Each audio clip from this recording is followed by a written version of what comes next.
16.1 तक अपन ने पिछली क्लासों में ले लिया था। अब हम लेते हैं 16.2 से। तो मैंने आपको पहले भी बताया था कि पृष्ठीय क्षेत्रफल व आयतन से संबंधित जितने भी इस प्रश्नावली में सूत्र हैं वो आप ध्यान में रखें। अब जो 16.2 है उसमें लगभग सारे जो प्रश्न है वो बेलन से संबंधित है। हमने क्यूब और क्यूबॉइड के जो प्रश्न है वो अपन ने पढ़े घन और घनाभ के। बेलन में देखिए, सबसे पहले ये समझे कि पृष्ठीय क्षेत्रफल बार बार नाम आता है। पृष्ठीय क्षेत्रफल का मतलब क्या होता है? देखिए, एक जो बेलन होता है उसके दोनों सिरों पे वृत्त होते हैं। अगर इन वृत्तों को छोड़कर बाकी का जो गोल आवरण है, जैसे मान लीजिए ये एक बेलन है और इसके ऊपर और एक नीचे, ये जो दोनों वृत्त है वो बराबर होने चाहिए तभी बेलन है। अगर एक वृत्त भी उसकी त्रिज्या अलग है तो वो छिन्नक हो जाता है, बेलन नहीं रहता। अगर दोनों वृत्त बराबर है तो बेलन है। अगर मान लीजिए ये चौक एक बेलन है, दोनों साइडों में वृत्त हैं, तो इन दोनों वृत्तों को छोड़कर जो गोल आवरण है वो पृष्ठीय क्षेत्रफल कहलाता है। तो ये जो गोल आवरण आपको दिखाई दे रहा है ये क्या है? बेलन का पृष्ठीय क्षेत्रफल। बेलन का पृष्ठीय क्षेत्रफल। और बेलन का जो पृष्ठीय क्षेत्रफल होता है वो होता है 2πr(h). यहां पर पाई का मतलब 22/7 है, आर का मतलब त्रिज्या है, एच का मतलब ऊंचाई है। अब आपको यह कहा जाए कि बेलन का संपूर्ण पृष्ठीय क्षेत्रफल ज्ञात करो, तो देखिए पृष्ठीय क्षेत्रफल में क्या आया? ये गोल आवरण आ गया। अगर संपूर्ण यानी कि पूरा, अगर पूरा पृष्ठीय क्षेत्रफल ज्ञात करना है तो क्या करना पड़ेगा? ये दो वृत्त और जोड़ दीजिए। ये दोनों वृत्त है, इनका क्षेत्रफल जोड़ देंगे तो क्या हो जाएगा? संपूर्ण पृष्ठीय क्षेत्रफल हो जाएगा। तो हम जोड़ के देखते हैं कि बेलन का संपूर्ण पृष्ठीय क्षेत्रफल बराबर क्या होगा? 2πr(h) प्लस एक वृत्त का क्षेत्रफल होता है πr²। क्योंकि वृत्त दो है इसलिए क्या हो गया? 2πr² हो गया। अब संपूर्ण पृष्ठीय क्षेत्रफल के लिए हम क्या करेंगे? 2πr दोनों से कॉमन ले लिया तो h प्लस r बच गया। तो ये होता है बेलन के संपूर्ण पृष्ठीय क्षेत्रफल का सूत्र 2πr कोष्ठक में h प्लस r। और तीसरा आता है बेलन का आयतन।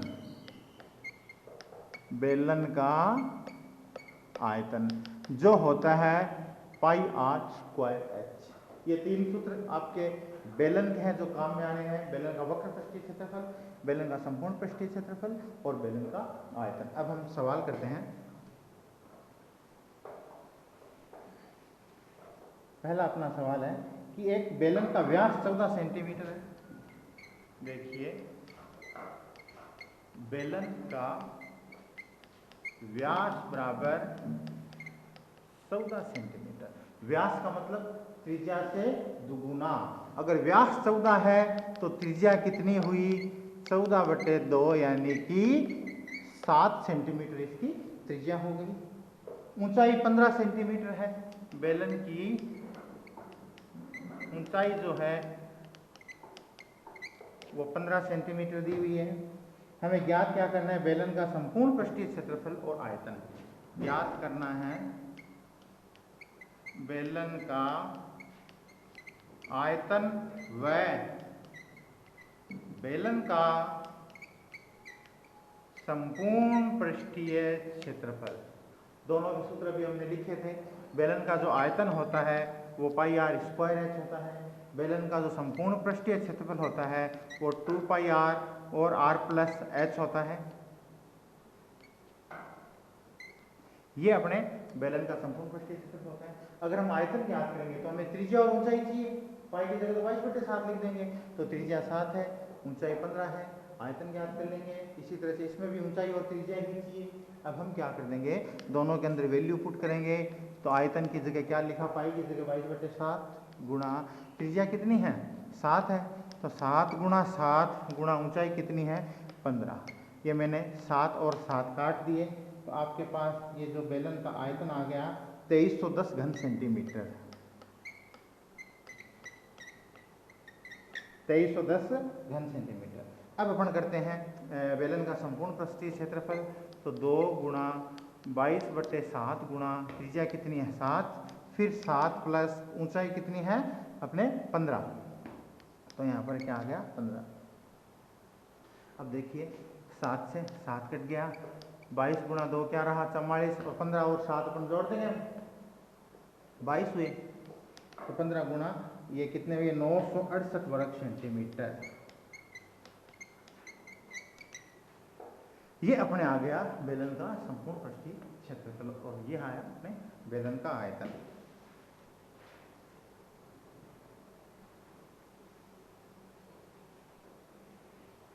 अगला इसका दूसरा सवाल है, बेलन की ऊंचाई 7 सेमी है, तो हम लिख देंगे बेलन की ऊंचाई 7 सेंटीमीटर और आधार की त्रिज्या 3 सेंटीमीटर है।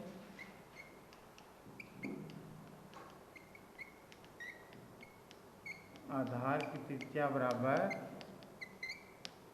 3 सेंटीमीटर है। इसका भी वक्र पृष्ठीय क्षेत्रफल और संपूर्ण पृष्ठीय क्षेत्रफल और आयतन तीनों ज्ञात करने हैं।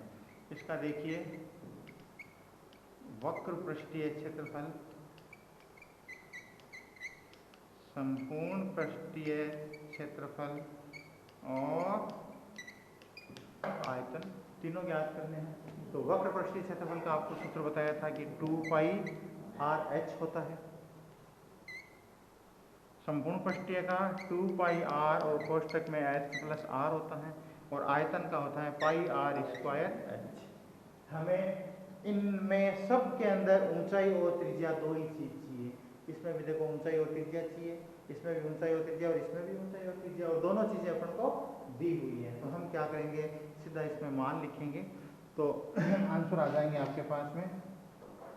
सबसे पहले इसमें आते हैं 2 गुणा 22/7 गुणा आपके त्रिज्या है 3 गुणा ऊंचाई है 7 से 7 कट गया, 44 गुणा 3, तो आपका वक्र पृष्ठीय क्षेत्रफल ज्ञात हो गया 132 सेंटीमीटर स्क्वायर। ये वक्र पृष्ठीय क्षेत्रफल 132 है ये, ठीक है। अब आता है आपके संपूर्ण पृष्ठीय क्षेत्रफल, तो हम लिखेंगे 2 गुणा 22/7 गुणा 3, और ऊंचाई कितनी है 7 गुणा 7 + 3, तो अपने पास आ गया 44 गुणा 3/7, और कोष्ठक में क्या आ गया 7 और 3 10। ये गुणा में लिख दीजिए आप इसको भी, ये सारे के सारे गुणा में हैं। अब आइए 1300, इनको गुणा किया अपन ने ऊपर को, तो 1320/7 आए, इनको अपन ने भाग दिया तो 188.57 सेंटीमीटर स्क्वायर।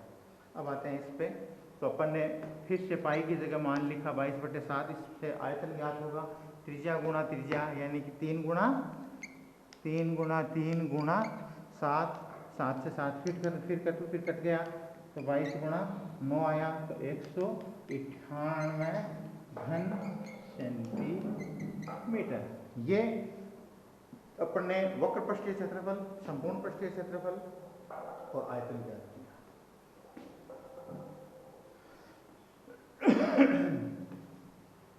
नेक्स्ट पे आते हैं, थोड़ा अलग सवाल लेते हैं कि दो बेलनों की त्रिज्याओं का अनुपात। चौथा सवाल देखिए, दो बेलन हैं अब की बार, दो बेलनों की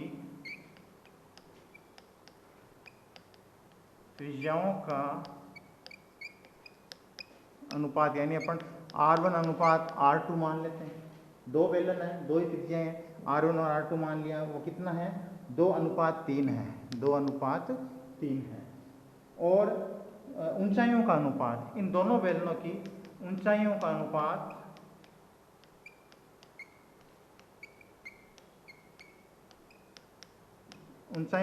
अपने कितना दिया हुआ है 5:4।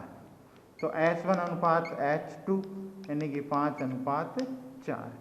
हमें दो बेलनों की त्रिज्याओं का अनुपात दिया हुआ है और हमें ऊंचाइयों का अनुपात भी दिया हुआ है। ज्ञात क्या करना है, वक्र पृष्ठीय क्षेत्रफल और आयतनों का अनुपात ज्ञात कीजिए।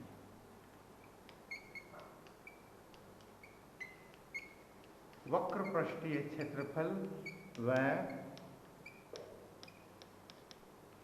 आयतनों का अनुपात ज्ञात करना है। तो देखिए पहले अपन वक्र पृष्ठीय क्षेत्रफल का अनुपात ज्ञात करते हैं। तो सबसे पहले वक्र पृष्ठीय, उसके बाद में अपन आयतनों का अनुपात ज्ञात करेंगे। तो वक्र पृष्ठीय को पकड़ते हैं। तो पहले बेलन की, ये दो बेलन है, तो पहले बेलन का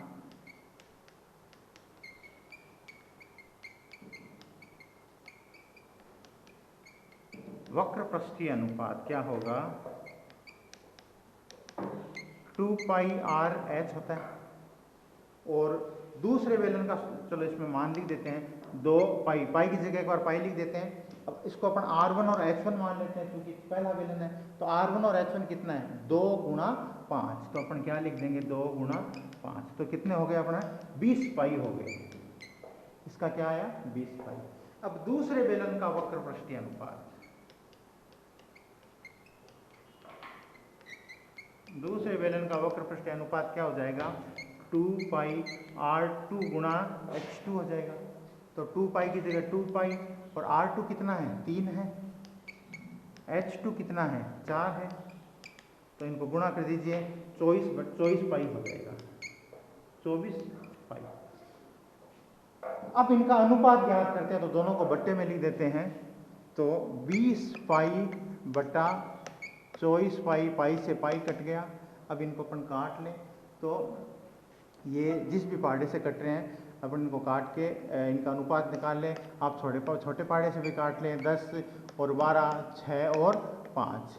तो अपने पास 5/6 आया, यानी कि इनका जो वक्र पृष्ठीय अनुपात होगा वो क्या होगा, 5:6 होगा। ठीक इसी तरीके से अब हम इनके आयतनों का अनुपात भी निकालेंगे। ये तो अपन ने वक्र पृष्ठीय और आयतन दोनों का निकालना था, तो वक्र पृष्ठीय अनुपात निकाला है। अब हम निकालेंगे इसके आयतनों का अनुपात। तो वो देखिए, पहले बेलन का आयतनीय अनुपात देखिए आप,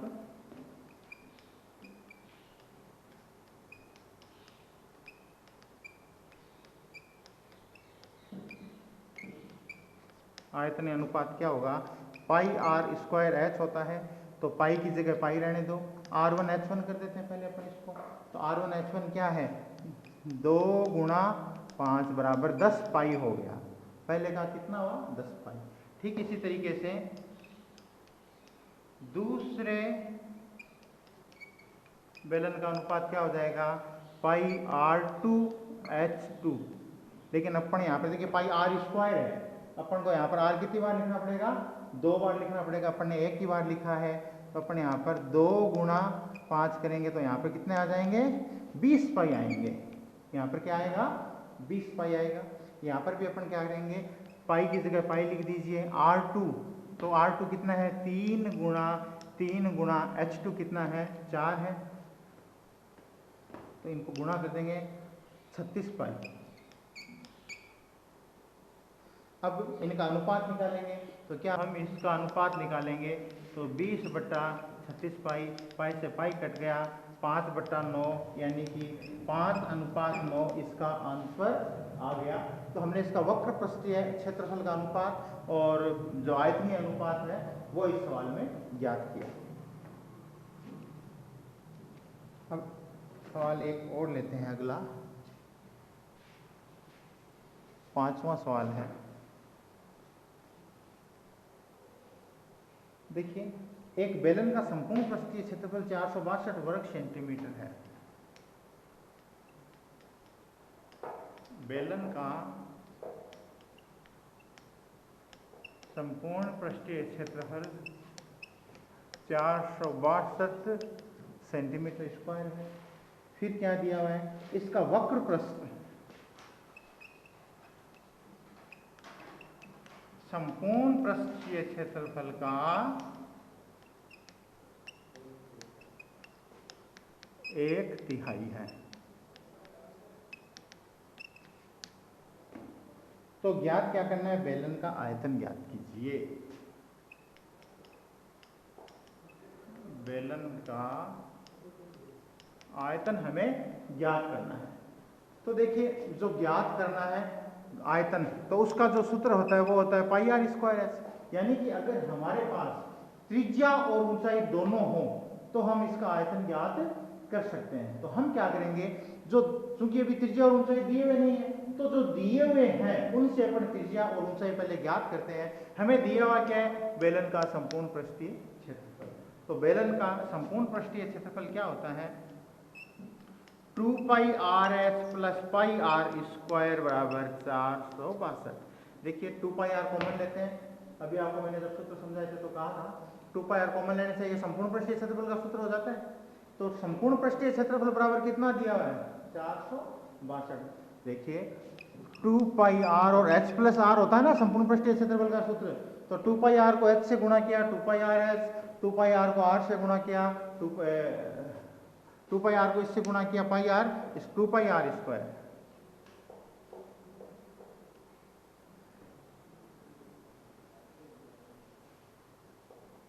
इसमें अपन को दिया हुआ क्या, संपूर्ण पृष्ठीय क्षेत्रफल, और क्या दिया हुआ है कि वक्र पृष्ठ है वो संपूर्ण पृष्ठीय क्षेत्रफल का 1/3 है।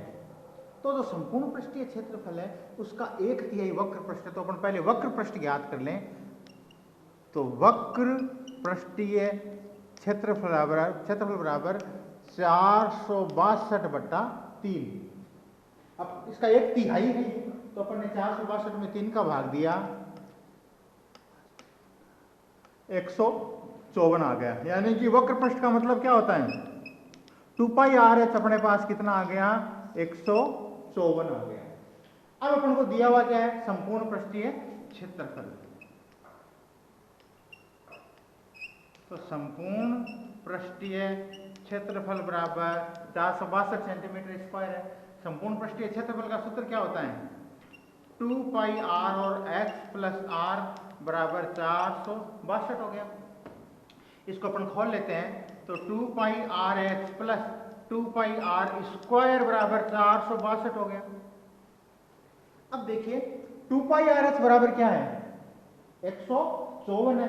तो हम ये 2 पाई आर एच की जगह क्या लिख देंगे, यहाँ पर 154 लिख देंगे। 2 पाई आर की वैल्यू वहां से उठा के यहाँ पर लिख दी, 154 प्लस 2 पाई आर स्क्वायर बराबर 462। अब 154 का पक्षांतर करके अपन इधर लेके जाएंगे, तो अपने पास क्या बचेगा, 2 पाई आर स्क्वायर बराबर 462 माइनस 154। तो 2 पाई आर स्क्वायर, इसमें से ये घटाएंगे 8 0 और 3, 308। 2 पाई आर स्क्वायर बराबर क्या आया, 308। अब हम यहां पर क्या करेंगे, आर की वैल्यू निकालेंगे, 2 गुणा 22/7 गुणा आर स्क्वायर बराबर 308। अब 22/7 और 2 को आप उधर भेज दीजिए, तो आर स्क्वायर बराबर 308 गुणा 7/22 गुणा 1/2। 2 और 308 को काट दीजिए तो 154 आ गया।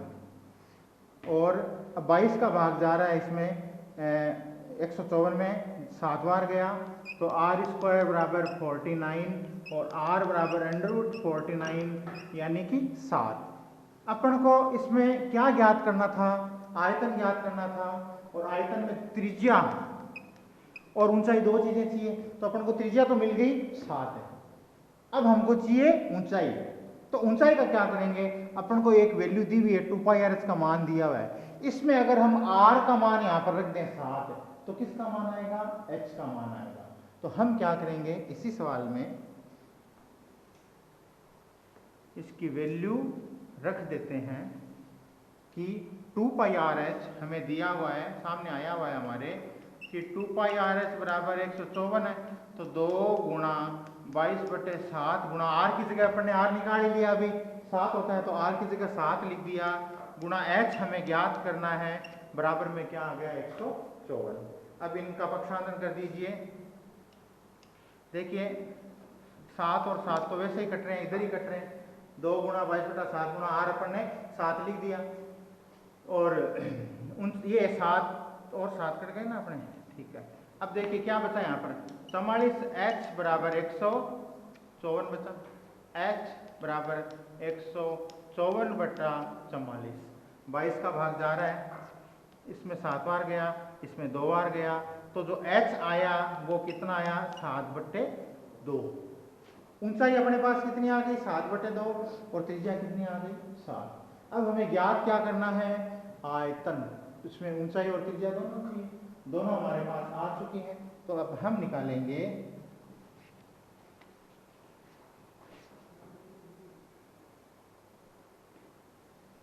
यहां पर निकाल लेते हैं आयतन वापस से। आयतन का सूत्र होता है पाई आर स्क्वायर एच, तो 22/7 गुणा त्रिज्या अपने पास 7 है, 7 गुणा 7 गुणा और ऊंचाई अपने पास आई थी 7/2। अब देखिए 7 से 7 कट गया, 2 ये कट गया 11 से, तो 11 गुण 49, तो 49 को अपन इससे गुणा कर लेंगे तो अपने उत्तर आ जाएंगे 539 घन सेंटीमीटर। ये इसके आंसर आ गए 539। तो ये अपना सवाल हुआ 5वां, जिसमें संपूर्ण वक्र पृष्ठ था वो संपूर्ण पृष्ठीय क्षेत्रफल का 1/3 था।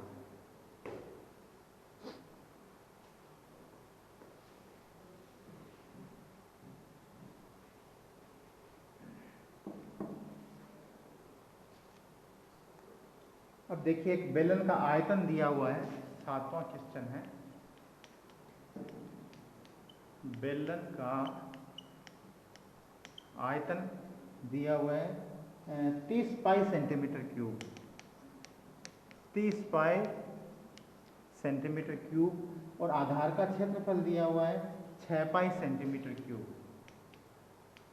आधार का क्षेत्रफल बराबर 6 पाई सेंटीमीटर क्यूब। अब हमें ज्ञात करना है बेलन की ऊंचाई, बेलन की ऊंचाई आपको मैंने पिछली क्लास में भी बताया था, अगर ऊंचाई ज्ञात करनी हो और आयतन और क्षेत्रफल दिया हुआ हो तो हम सीधा सीधा क्या सूत्र लगा देंगे, आयतन बटा क्षेत्रफल। तो बेलन की ऊंचाई का मतलब क्या हुआ, बेलन का आयतन बटा बेलन का क्षेत्रफल, बेलन का क्षेत्रफल। बेलन का आयतन है वो 30 पाई है और क्षेत्रफल है वो 6 पाई है, पाई से पाई कट गया और 6 पंजा 30, यानी कि जो बेलन की ऊंचाई है वो 5 आ गई और 5 सेंटीमीटर आ गई, और इस छोटे से सूत्र से अपना पूरा का पूरा सवाल हल हो गया। देखिए दोस्तों, आज अपन ने इस गणित के 16.2 के 5-7 सवाल किए। इनको आप फिर ध्यान से देखें, इनके सूत्र पढ़े और इनका घर पे जितना ज़्यादा से ज़्यादा हो आप रिवीजन करें। कैलकुलेशन में हो सकता है थोड़ी बहुत दिक्कत हो, वो दिक्कतें सॉल्व करने के लिए ज़्यादा से ज़्यादा कैलकुलेट करने की कोशिश करें। अगले सवालों के लिए फिर मिलते हैं अगले वीडियो में, तब तक के लिए धन्यवाद।